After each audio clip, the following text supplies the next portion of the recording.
Hello everybody, it is WhatskillingChloe, and today I'm just gonna tell you right now that this story is bomb. Like, the most best, not the most best, but the best, hands down, Jeff the Killer fanfiction I've ever read. I'm serious. This story is by Internal Laughter. I'll put her link down there for Wattpad, and all the story credit goes to her. I did not steal this story, I promise. I want to thank her for letting me narrate this.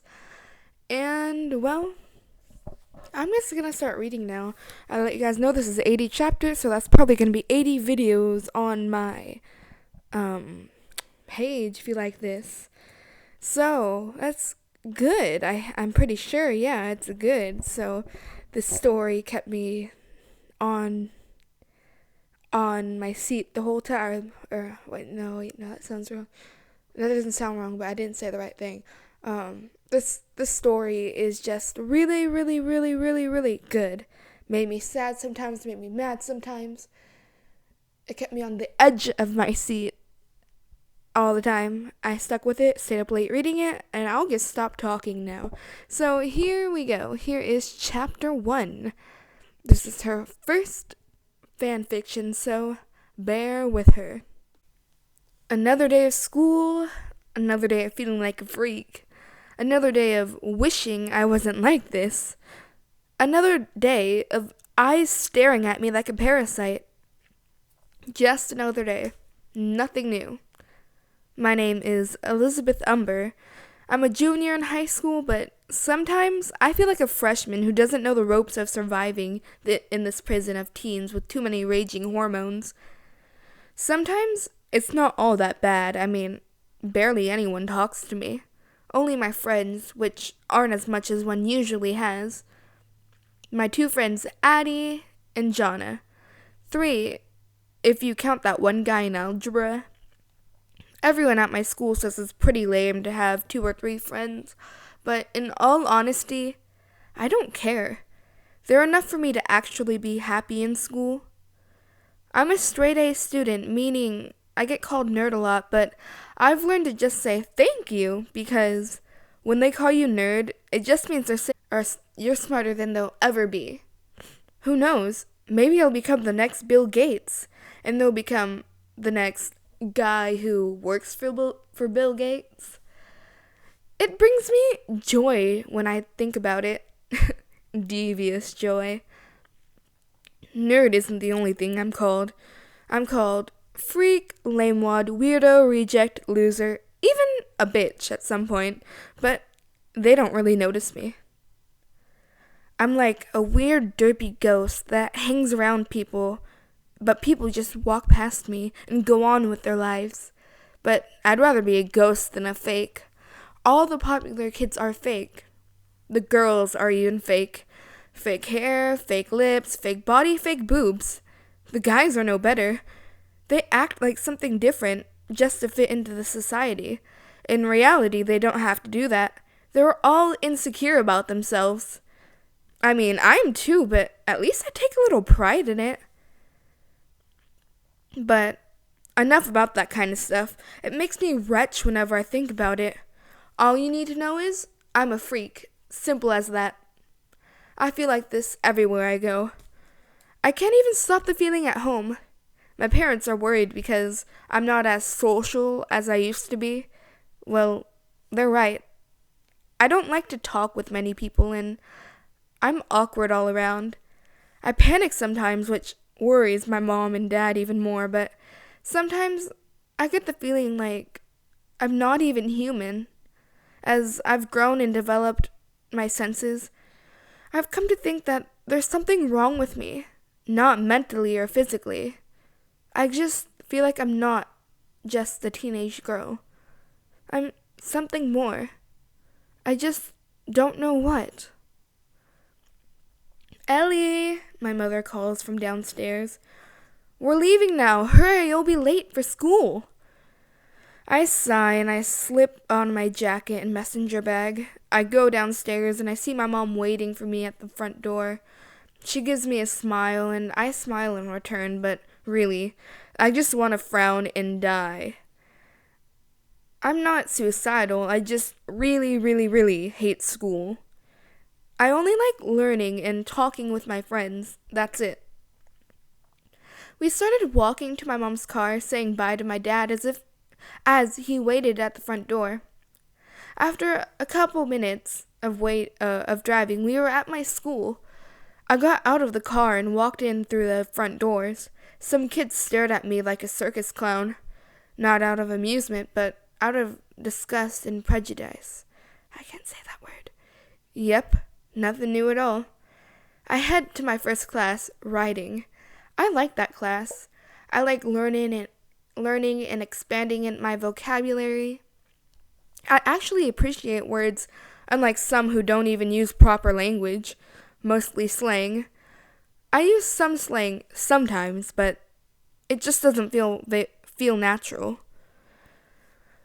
Whenever I do talk like that, my tongue feels weird and my brain seems to churn from the effort. So I usually speak big words that not many people understand.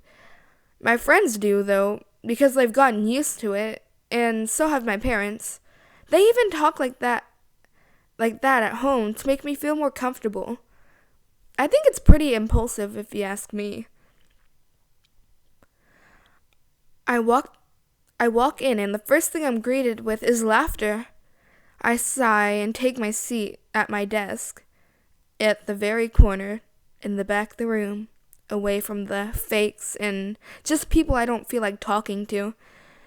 I sit back here to avoid as little interaction as possible. Remember, I'm socially awkward and tend to panic at moments. My parents say it might be potentially because of phobia at the rate I'm going. That's not very good, so I just avoid as much as I can.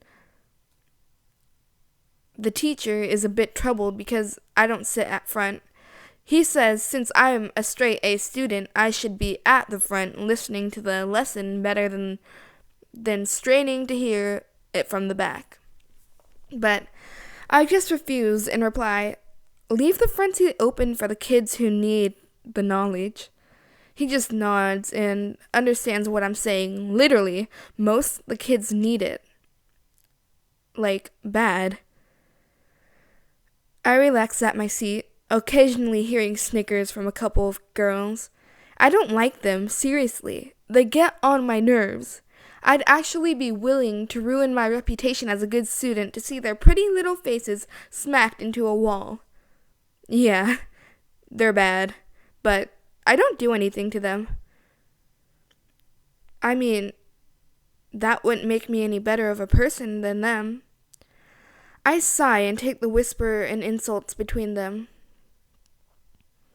If they had the guts, they should say them straight to my face, but they're just looks. All bark, no bite. They may look better than me, but really, I'm the better one. Not to be arrogant about it, but it's true. But I'll let them have their fun. For now. Victim's point of view. The night before. As I ran through the dim, empty streets, I wondered to myself, will I die tonight? That thought sickened me, so I pushed it aside and ran. Before this all happened, I was just taking a stroll in the local park to get some time away from my wife and kids. No, what has the night come to? Terror. Immense terror. I can't believe this is happening to me. He came out of nowhere. He just came out. I didn't see him coming. He just showed up and now he's after me. He longs for my blood. He ain't no vampire. He wants my blood. He just wants it splattered all over that sick face of his. I can't get this image out of my mind. That cruel, disturbing face haunts me. I kept running, hoping and praying that someone will come and save me. That someone will stop him. Anything, please. My breath was coming short. I'd have to stop soon, but then I'd die. He'll catch me and kill me. I must keep running. I saw a house up ahead. If I'm quick enough, maybe I could run in without him noticing where I'm going. It's a long shot, but I take the risk. Anything to get away. I knock on the door. Maybe someone lives here. If so, then they can help me. I knock about a dozen times, but no one answers. I was stricken with some grief until I heard him near the front yard. Screw it, I thought to myself and went inside anyways. The house had furniture, but no one seemed to live here at all. I looked quickly around and ran into one of the rooms. It was a bedroom. As soon as I went in, I heard the front door open and slam shut. I panicked and ran for the closet and shut the door. I hid in there and stayed quiet for what seemed like forever. It was only seconds. As time passed, I realized he wasn't checking in on this room. I thought maybe he just gave up, or he's still searching but in the wrong places. I took this to my advantage and opened the door a crack. The coast seemed clear. He wasn't anywhere in sight. I saw a window on the other side of the room and didn't seem to be locked. I counted to 3, then made my way over. I got to the window, opened it quietly. Luckily, it didn't make a sound, so I was still and clear. I opened it wide enough for me to slip out, and I smiled. This is it. I'm home free. I'm off the hook. That bastard won't catch me. Not today, not tomorrow. Never, ever will I see that revolting face again. I placed my foot on the windowsill and made my way out, and I felt a sharp pain strike my side. I looked up and see it. It's him. He was waiting for me outside. I just didn't see it. I jumped back inside and tried to close the window, but just as it was about to come to close, pale white fingers grabbed a hold of the bottom and lifted it back up. I gasped and ran out of the room. I went into the kitchen and looked for a weapon. A kitchen knife or something. My side was bleeding where he stabbed me, and it hurt so much to stand. I looked around. There weren't any knives or anything. Every kitchen should have a couple of some decent knives. Who the hell used to live here? Jesus! I still searched when I heard a thunk. It was a footstep. I slowly turned around to see him. He stares at me with those cold eyes of his and just stands there. My hair is standing on end now. What do I do? He had a hand behind his head. He slowly raised that hand. I was now terrified. Is this what you're looking for? He said in his dark, malevolent voice.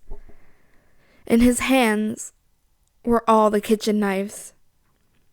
He started to chuckle as he threw them at me. I ducked in time, and when I looked up to see that they were all planted into the cabinet that was behind me, I stand up and try to take one, but it stuck in good. I used all my strength, but no use. He was nearing me, walking slowly towards me. I turn around to see him right in front of me. He's too close for comfort. He smiles, takes out his original knife. I go wide-eyed and tremble. I sink to the ground and start to sob. No, please. You don't want to do this. I'm an innocent man. I've got a family to take care of. Spare me, please. He didn't show any remorse whatsoever. He really is cold-hearted. I tried again. Look, if you let me go, I promise not to tell a soul, not even God. Just please let me live. Is this to teach me a lesson? To show me to not take things for granted? To be a better person? If it is, then I'll change. I will. I can change. It was quiet for a few seconds until he chuckled a bit. Then I heard him say, You're all the same, aren't you? Every one of you sick, vile humans. Show me terror. All you ever do is plead for life. Why can't you actually give me a little smack and talk and tell me that you're not afraid to die? Maybe then would I be impressed with your kind, but sadly, I haven't met anyone who's brave enough to do so. But why should I get my hopes up, huh? None of you would do that, even if your life depended on it, which, ironically, it does. No matter. You'll die anyways. The only difference is I won't be satisfied with the results. He raised his knife in the air and looked at me evilly. I shook my head violently and yelled, No, please, I only want to live. Let me live. He chuckled deeply, then abruptly stopped to say something so casually but menacing in his voice. Calmly, but hastily, he hisses, Go to sleep. And he plunges the knife into my heart.